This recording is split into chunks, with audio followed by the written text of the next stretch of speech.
So, today we're going to talk about emotional self regulation. What does that mean? How do we know when we're present with ourselves and others?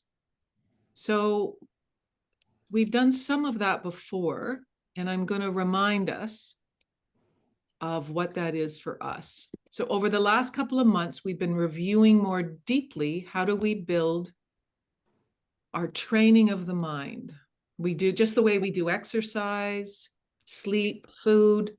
The training is how do we use our attention with intention, choosing where our focus lands, giving ourselves more choice.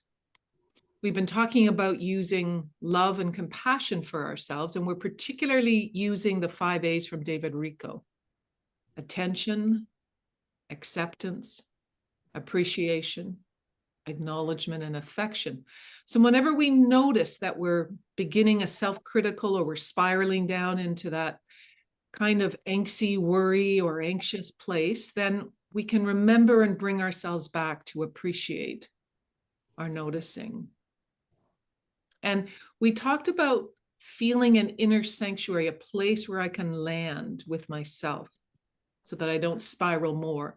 And a couple of times recently, I've had kind of I've made some errors. We're all people, but how do I say it? So all people make errors. I'm a people, therefore I make errors. Before, when I used to make mistakes or what I saw as errors or I failed at something, I would spiral down. Hi, Katie. I would spiral down into self-criticism, and more, like all of us, we're learning how to come back, how to practice returning to a sense of self-awareness and not sliding down into the old self-criticism. And at the same time, we're also attending to the neural networks where our negative bias lives, because our negative bias wants to find the danger and the harm and what's going on. And so we're also acknowledging that at the same time. There's Michael, he's just coming in. And so at the same time as we're reviewing those elements, we're also attending to the negative bias, the central nervous system, and listening more deeply internally to our place of inner sanctuary, a place to land. We're talking about emotional self-regulation and training the mind, Michael. So and last week we talked about becoming more honest with ourselves, and we used the metaphor of the indigenous peoples about the good wolf and the bad wolf, and we get to choose where we turn our attention. So this is a lot to go on in our internal self. This is why the great teachers talk about training the mind, because the mind jumps off and then we spiral into worry, anxiety, fear. That's just kind of the nature between the neural networks and the central nervous system. We all often have that place where we don't remember to hold ourselves in acceptance and attention. So by resting on attention on sensation, that is why I do usually some kind of brief body scan at the beginning. That helps us to get out of the thinking mind and drop into the body. And a lot of presence is how we show up. There's a quote from Judith Blackstone who says, as fundamental consciousness emerges, we can experience deep intimacy with ourselves and with others without losing inward contact. So that sense of how do I sit with myself at the same time I'm connecting with others. And so one of the fascinating things about sensations of the body is it only occurs in the present moment.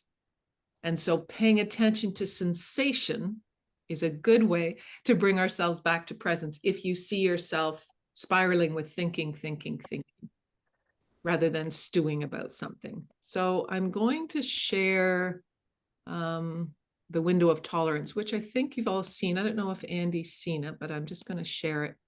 And then we'll shift into, can you see it now? Yep.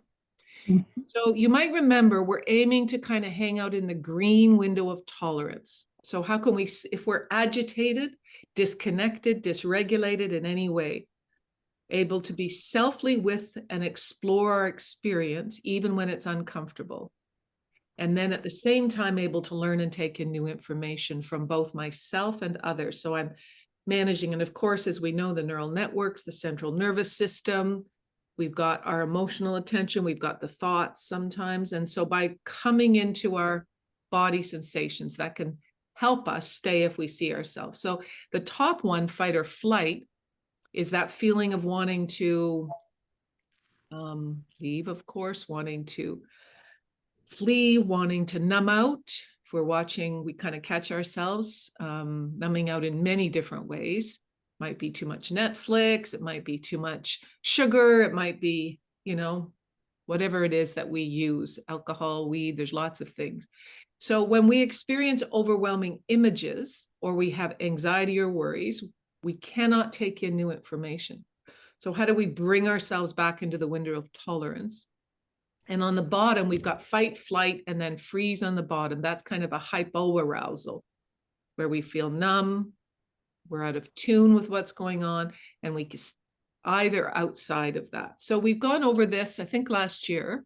So then if you've moved out of the window of tolerance, then how do you move back in? And there's a list of things beside that suggest, and it's about what you need in your own body. So today, our meditation is going to be about coming more deeply into that and paying more subtle attention.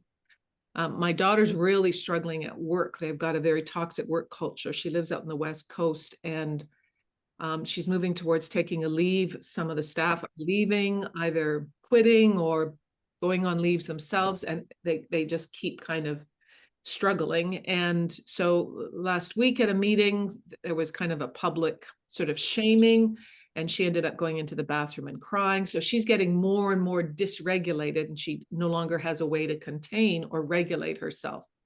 So she's also going to take a leave until they sort out what's going on. But that, whenever we have something that's really intense before us, whether it's a bill, a car that's broken, as Andy shared earlier, having to go to quite extensive efforts to get an entire engine replaced, whether it's yesterday I did a presentation at the Unitarians, and I noticed about halfway through, I was timing, I was facilitating, and I could feel my ears. That's what happened first. My ears got red, and then I felt hot.